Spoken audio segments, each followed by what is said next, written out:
Chapter 8. A New Place. David said very little during the next few days. He didn't really know what to say, even when someone asked him a question. He didn't know where his thoughts were or what they were, and his feeling was like a bubble or a marshmallow, cushy and soft and indistinct. He experienced the space around himself as if it provided no distinct sense of distance, as if all distance were the same, and also as if everything were far, far away. But he also realized that every movement he made was tremendously precise and definite. He experienced himself as beyond the law of gravity, and also as if he himself were gravity, and his actions were effortless and also without intent. His entire body felt like a dance, only he was not dancing, but the universe was dancing him. Cornelius said very little to him, but her eyes were always on him, not in any kind of an accusatory way, but watchful and caring, holding him warmly in her gaze without intruding. She understood that he had been through something big and was adjusting to a very new place in himself, like getting to know a new house or a new town. Whenever her mother or father would say something to David or ask him a question, Cornelius smoothly answered them without even seeming to do so. She surrounded him with a protective cushion of understanding and accountability, and she did it so easily that her protectiveness was hardly noticed by her parents. But David saw and understood what she was doing. There was something in him like a newborn colt, trying out its legs for the first time, getting to know the world into which it had been born. And Cornelia was its kindly mother, staying near the colt, nudging it from time to time, and being lovingly protective, without even seeming to do so.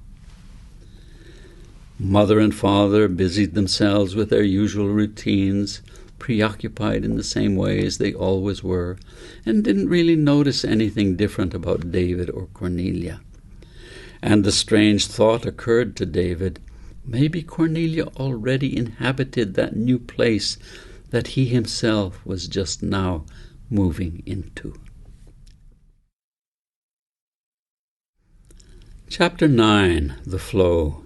Gently, imperceptibly, David was emerging from a realm he had never fully understood into a realm that was even larger and where there was not even a question of understanding. Understanding seemed not to be the foundation of this new realm, but could come and go in fleeting swiftness. Understanding was not anything that could support what he was experiencing, but seemed to be only one way of thinking and one possibility among many. Something much more deeply present formed the ground upon which he stood, something fundamentally indescribable, yet something that breathed him and participated in the presence that surrounded him like an emanation. He was not alone. There was not even the remote possibility of alone. He was a dimension of a magical place, although that is not a word he would have used. He found that language did not even penetrate this realm, although language seemed to spill out of it like a new river gushing out of a mountain bedrock. He experienced himself in deep contact with everything around, and the self that he felt himself to be was fluid and continuous with this everything. There was no separation, nor even the possibility of separation. There was only an ongoing flowing, and he was part of it, and he was it, and it was everything. Perhaps poetry is suitable to this realm, he thought to himself, but distinct and definite words were not. They seemed too chunky and separate, like trying to create a river out of bricks instead of out of water. Words were simply too dense and clumsy, even though they were still more present than ever before, and he didn't even know their source. They seemed to just appear or evolve in the moment, already fully formed, and with a connectedness that was present before they even appeared. They also seemed to be a definite part of aliveness, like fingernails were a part of the body, stiff and functional, even though not like the sensitive and pliable skin out of which they grew. Over the next few days, David came to respect them more and more. They appeared when needed and disappeared when not in use, and they addressed themselves spontaneously to the needs of the moment. But they were not something he needed to remember or to hang on to. They flowed in and out of situations in their own tempo, and David stopped paying attention to them and just trusted them more and more, knowing they would appear when needed and remain silent when not. Then, when he had become fully comfortable with this new realm and this newer David, Cornelia began to tell him about a series of dreams that she had been having. Chapter 10. Dream Visiting. I didn't want to disturb you, she began, because I knew you needed your full awareness in that new place. David was shocked to hear this. She knew. Grandfather has been visiting me in my dreams, she said. I was surprised at how little he is, and what a funny little beard he has. David realized for the first time that Cornelia was quite tall for a 5-year-old. David himself had never thought of grandfather as little, but he now recognized that when they first met, David was just a bit shorter than grandfather, and he had never thought of his beard as funny. But now that Cornelia mentioned it, it was kind of thin and scraggly. But how could she know who a person was that she had never met, but only dreamt about? Tell me what happened in your dream. Well, I've been having at least one dream every night since you've been in this strange new place. Grandfather came and he told me that you were in a very important phase of developing. And he showed me the village and the large wooden hall, and he introduced me to Bear Man. I seem to be hanging out in the village with them every night while I'm asleep. David knew that he had been planning to take Cornelia to the village to meet grandfather when she got older, so he was astonished to hear about her dreams. Was grandfather initiating this visit, or was it simply a dream of hers growing out of her wishing to know where David had been? But if grandfather was causing it, why now, when she was still so young? And was it possible that one person could visit another in their dreams? David no longer knew what to think. And suddenly he saw what he was doing. He was trying to understand Cornelia in terms of the things he knew about himself. But what if her own being was completely different from his? What if she had abilities that he knew nothing about? What if she could do things and know things and go places that he was unable to?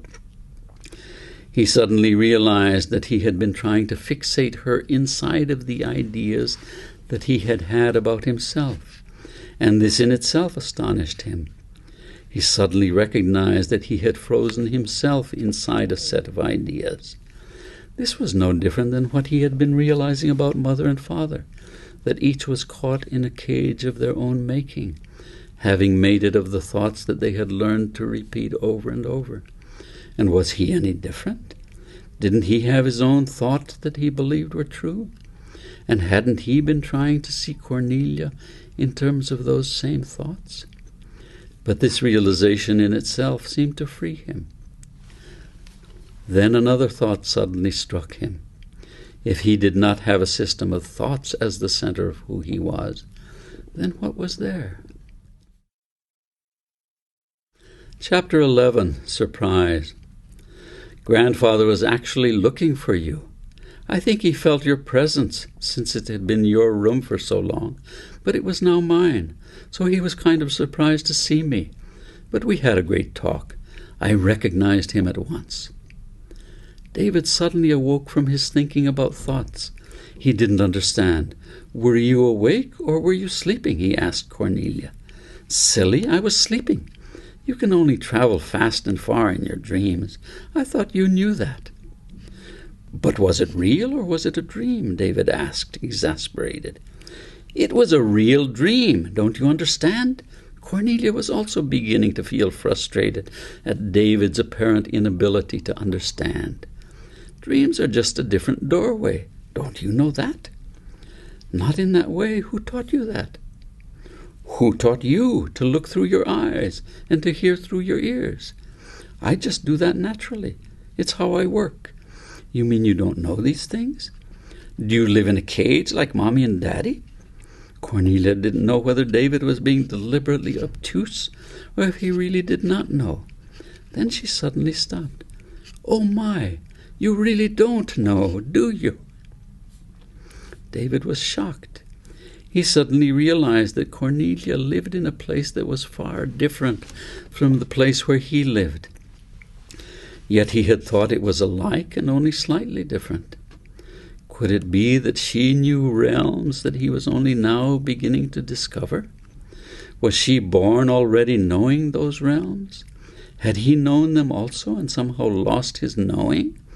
Or is it possible that every person is born more advanced than those that were born earlier, with abilities that are essentially unknown to older people? Would David even be able to catch up with the place where Cornelia lived? Or would he be trapped in a place that was limited, not unlike the place that his parents occupied in comparison to him? Or was it possible that parents tried to stunt each new generation so that they would not advance beyond the parents? Was school only a place where people were packaged to look and think like the older generation? And how long had this been going on? A shudder of dread swept through David as he considered what he was just now thinking. Chapter 12, The Teacher. I think you know many things that I don't. David said this very slowly to Cornelia. I knew you have an unusual depth for your age, but now I think that you were born knowing many things that I have only recently been learning in the village, and maybe things that I will never know. Maybe that's why Grandfather was asking me so many questions about myself. I thought he had come to ask about you, but we spent most of our time together with him asking me about me. I wanted to know about him and the village and the things he was teaching you there, but he just asked me more and more about me. Of course I was happy to answer his questions, but it did seem strange that he was so curious about me. I thought he had come to find out about you and how you were doing at home. Although David had dreamt occasionally about Grandfather in the village, his dreams had never been about visiting and talking to Grandfather. He wanted to know more, so he asked Cornelia, "How did he first visit you? What happened?" "Well, I was sleeping, and I heard a knock like someone was knocking at the door. Only I know we have a doorbell, so I thought, why would someone be knocking at the door? I opened my eyes, and this funny little man was standing in my room. I don't know who was more surprised, me or him. Then I just said, 'Grandfather,' and I saw that he was now really surprised. He acted embarrassed and began to say he was sorry, but I just told him that I had really been looking forward to meeting him, so I was glad he had come. He looked confused and said he had heard my call, and that confused me because I hadn't called him. Then he said he thought it was you that had called him, and that's why he had come. He seemed to realize I was your sister, and his face brightened and he relaxed and smiled. What a gentle smile he has, and such deep eyes. They seem to look right through you. Then I invited him to sit down, and we both sat on the floor. Only it wasn't in my room, but in the big wooden house in the village. And I knew I was dreaming. We were sitting on some soft furs. That's when he began to ask me so many questions about myself. First he asked me how old I am, and when I told him I was 5, his eyes really opened wide. So I asked him how old he was, and he grinned from ear to ear. He said he felt we were equals, but he didn't tell me how old he is. How old is he, anyway? I don't know that myself, David answered, curious that he had never asked Grandfather that question. And yet it was one of the first things Cornelia had asked him. What did you talk about? I wanted him to teach me the way he had taught you, but he just kept asking me question after question, and each time I answered, his eyes just seemed to open up even more. I didn't understand what was going on. Was he that way with you? No, said David in deep thought. He seemed to know all about me already. And we drove directly to the village. And then Bear Man started teaching me. Only it wasn't exactly teaching as much as bringing me into situations where I had to allow my body to meet situations I had never been in before. It wasn't at all like school had been, but my body seemed to be really happy to do things it had never done before, and I was delighted to discover that it knew how to do things before I had ever really learned them. Now that you say that, I recognize that Grandfather was asking questions in order to know how my thinking works and how I know things. But these are things that I didn't learn, but just discovered in myself by watching what I do. I also watched Mommy and Daddy and seemed to learn where they would go and where they would seem to stumble when I asked them questions. And there were things that they really didn't want to know.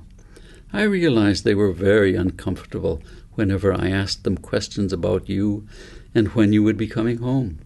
They didn't know, but they didn't seem to want to ask those questions themselves. And whenever I asked them about their own bodies, they always said I was too young to know about that, and they would get red and turn away.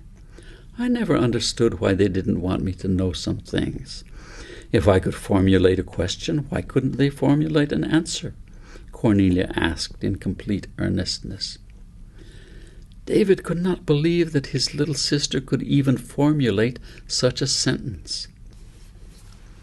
Anyway, continued Cornelia, suddenly Bear Man came into the large room, and he was surprised when I said hello to him. It was so great to meet him. I just knew he would take me into the mountains like he had taken you. He acted awkward, like he didn't know who I was or what to do, and he started to leave, but Grandfather asked him to stay. So he sat down on the floor with us, and I started to ask him questions. Both he and Grandfather just stared at me.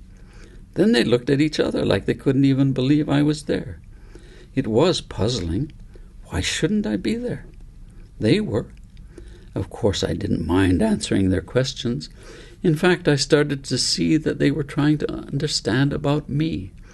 They were really curious about why it was so easy for me to be there.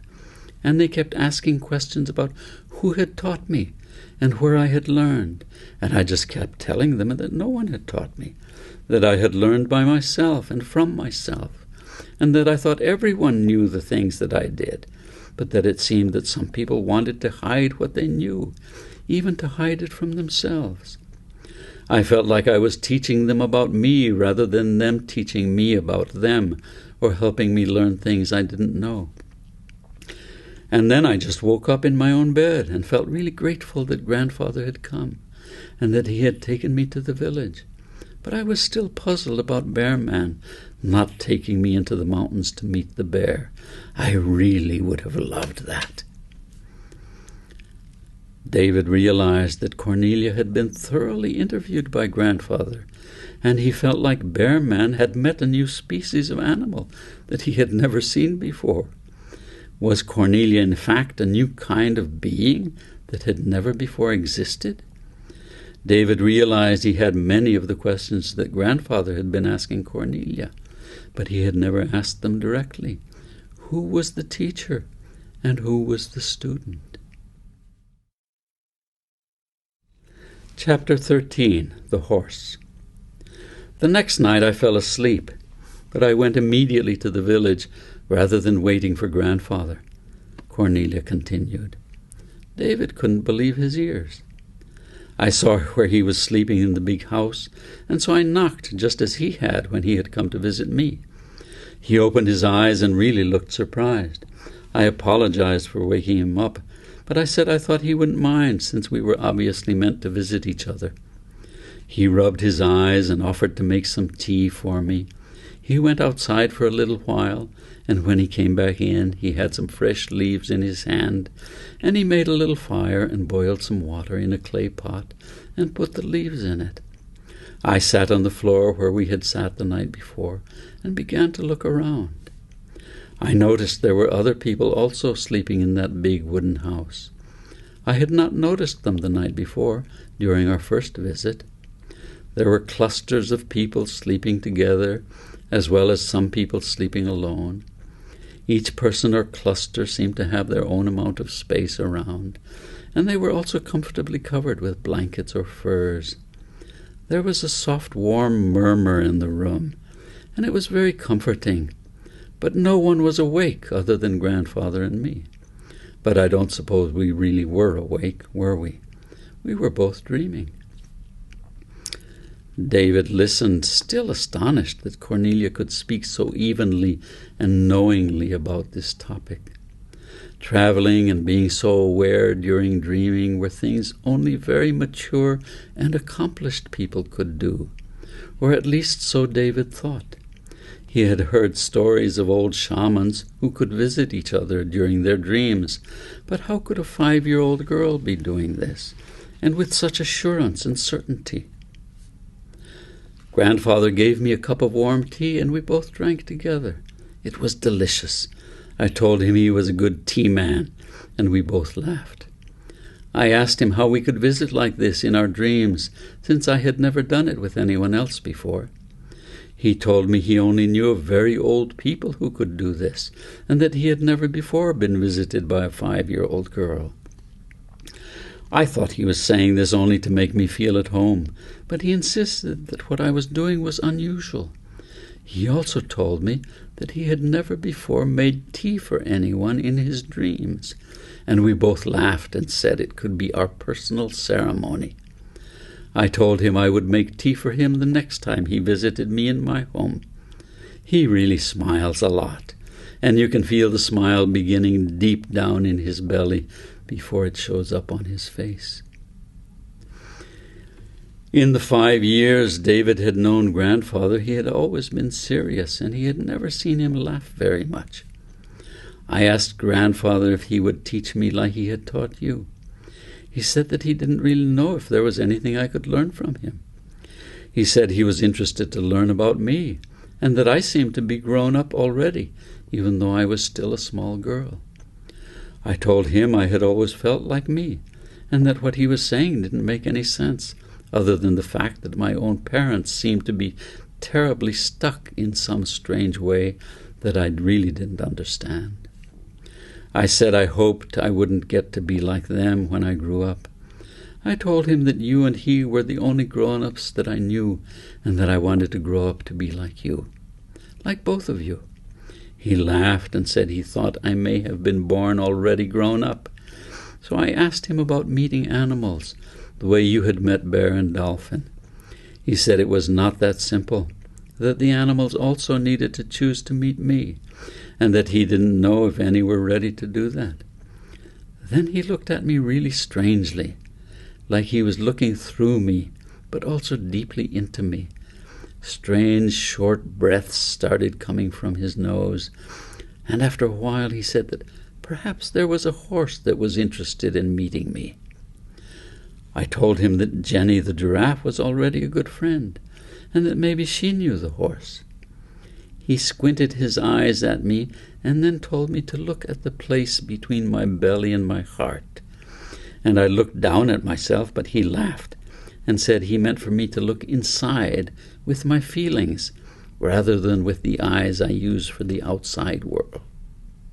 Then I suddenly felt a pounding in the place he meant, and suddenly a horse galloping toward me. The horse stopped suddenly when it was right in front of me, and it asked me to get on and ride it. I had never ridden a horse before, but suddenly I was on its back, and it started walking around, and then moving faster and faster.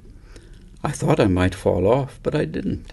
In fact, staying on its back was really easy. I felt like it was a part of me, like we were both growing out of the same body, and that my legs were really strong and touched the earth easily and powerfully, pounding it really. But as it did, there was a lightness in my body, like I was flying easily along the surface of the earth. The horse carried me to a lovely little spot that was green, and the grass was soft and juicy, and this spot was surrounded by soft trees, and I could hear birds and other little animals in the woods around, but I couldn't see them. I got off the horse in this gentle place, and I laid down on the soft grass. The horse stretched out beside me with its belly on the grass, and it just looked at me with big brown eyes. Its eyes just swallowed me up, and I was suddenly with a group of other horses in a different place. I could smell them, and it was a good smell, warm and intense, and we began running, galloping over hills, and then faster and faster, and they were all following me. I was in the lead, and the faster I ran, the faster they followed. Then I slowed down. I could smell fresh water ahead, and I walked up to a river that was so clear you could see right through it to the bottom. I went over and drank some water. It was cool and tasted so good. The other horses gathered around me, and they all drank too. Then I suddenly opened my eyes, and I was back in my bed. I felt really good, and it felt like I was bigger, and that there were things I knew about being a horse and about being with others. I felt I had grown bigger and could see more clearly, not with my eyes, but with my feelings. David realized that Grandfather had agreed to become Cornelius' teacher, and Cornelius seemed to understand that also, although neither one spoke about it. Chapter 14. Cornelius' Visit. David did not know what to make of Cornelia's ability to travel and to visit with Grandfather during her dreams, and he was astonished that she took this ability so lightly, as if it were a completely natural thing to be able to do this.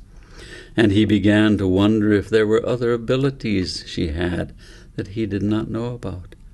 She was young, and she thought that everyone had the same abilities that she had. She didn't know many people other than her parents and David, so there was no way for her to judge what was natural ability and what was exceptional, and perhaps even astounding. David was determined to ask Grandfather about her the next time he visited, but when would that be? And hadn't Grandfather come to visit him when he first met Cornelia? Why had Grandfather come? And how would David know when Grandfather was dreaming a visit and when he was physically present? Or had he expected to visit David in one of David's dreams? Or did he have some concern about what David had recently gone through and had come to warn him or to advise him about it? Would it be possible for him to contact Grandfather in a dream just as Cornelia had? Or could he possibly come along with Cornelia the next time she visited Grandfather? He was full of questions, but there were no answers, or at least so it seemed. He exhausted himself wrestling with all of these questions, and soon fell asleep. He had not been asleep long when Cornelia entered the guest room and stood by his bedside. He awoke with a start to see her standing beside him. "What's wrong?" he asked. "Nothing. I was just wondering if I could visit you as well." "Of course you can. What is wrong?" "Nothing. I was just wondering if—" And then it struck David like a sudden thunder. She was visiting him in a dream, or were they both awake? And how would he know? Had he ever been really awake other than in the village? Was his entire visit home really a dream? Maybe Cornelia herself was only a dream. What if his entire life were just a long and complicated dream? These thoughts flitted through his mind like so many mosquitoes, one after another. He reached out to touch Cornelia, but she was gone. Chapter 15. Crazy. The next morning at breakfast, David looked imploringly at Cornelia as she and David and Mother and Father sat at the breakfast table, but she seemed either unconcerned or uninterested. He was full of questions for her, but he knew he could not speak about dream visits in front of Mother and Father. They would both think he was crazy. How long had he held thoughts like this, that if he asked questions that really interested him, his parents would think he was crazy. And what did that mean, to be crazy? Did it mean that you asked about things that deeply interested you when others had no interest in them? Did that constitute being crazy? What was crazy, anyway? Was not ignoring of the obvious crazy? Was not blinding oneself in thought patterns that were repeated over and over again crazy? Was not holding serious judgment about restricting the thoughts of others really crazy? Was not thinking that dreams were unreal to the point of never questioning them really crazy? Was not sitting here in silence while almost bursting with questions crazy? David suddenly realized that perhaps he was doing exactly what his parents did, sitting in silence while thoughts hurried around in his mind, but never stating them, nor letting them be questioned by others. Wasn't everyone acting the same, in itself kind of crazy? "You seem lost in thought this morning," Mother suddenly said. David was befuddled. What should he answer? The truth? That he wanted to know if Cornelia had visited him in a dream last night, or if she had actually entered his room and stood by his side? He could feel that Mother would either become concerned about such a statement, or else she would try to ignore it, but that she would not seriously consider it as a question. It would disturb her either way. "I was just mulling over a dream I had last night," he finally answered. And how long had he been padding his statements to his parents so that they would not be disturbed out of their own thought cages? Maybe being disturbed was exactly what they needed. But as soon as he thought this, he remembered that whenever he asked something that disturbed them, they would then collude with each other, addressing thoughts and questions about David to each other, and making him feel strange and excluded, even though he was the center of what was being spoken about. They would agree with each other about what David meant, but without ever really addressing David himself. He had felt at those times like he had suddenly become an object, or something that they were together trying to change, rather than a human being in communication with other human beings. He realized that their siding with each other was a way of keeping their thought cages from being disturbed. They colluded in order to keep each other safe, even though safe meant living in a cage made of thoughts and beliefs. And perhaps this was the cage that Grandfather had saved him from, even more than the cages that were being built at school. David suddenly wondered to himself what it would be like to visit his old school and his principal. David realized that there was way too much thinking going on and very little communication, or the communication was remaining inside himself rather than it including others. Mother and Father both suddenly announced that it was time for them to go to work. They quickly wished Cornelia and David a good day, with hopes that they would not be too bored staying at home. David recognized their exit as an obvious escape from an uncomfortable situation. They're hurrying off to a place where their own cages will remain intact, he thought to himself, as he wished them also an enjoyable day. He felt somewhat cowardly, but also knew that when threatened, they would argue their cages back into place, where they felt safe inside.